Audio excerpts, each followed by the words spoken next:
I think a speech that explains to the Canadian population that an attack on the Jewish community is an attack on all of us is incredibly important.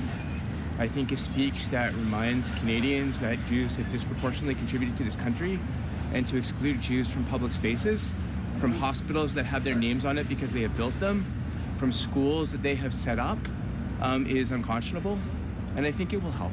I think the actions coming out of this, the most important thing is when the Combating Hate Act becomes law, we need to have a federal provincial roundtable on public safety and justice, as Gary and Andy committed to at the Public Safety Committee, where we bring together all lawmakers from across the country in public safety and justice to explain how this bill is supposed to be enforced to police of all levels and have them properly trained. That's really important. So I think it was a great start. Do you have insight why he made this speech now? Why yesterday? Do you know what's driving that? I mean, I think it's the indisputable fact that Jews are the subject of 70% of religious-based hate crimes and make up 1.2% of the population.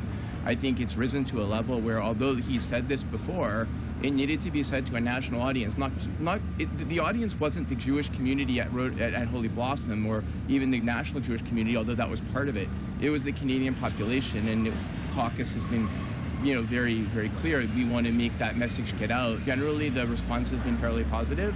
I mean, I don't know that it's everything in one speech that everybody would have wanted, but I think the response is it's a good start, it's a good framework. And certainly the message to Canadians, because anti-Semitism is not going to be conquered because we pass a law. We can make something criminal, we can regulate it, but unless Canadians of good faith in all of the different places they meet family and friends and colleagues call out anti-Semitism on the ground, then nothing's going to change. It needs to be family members and friends and colleagues that say, hey, what you're doing is wrong.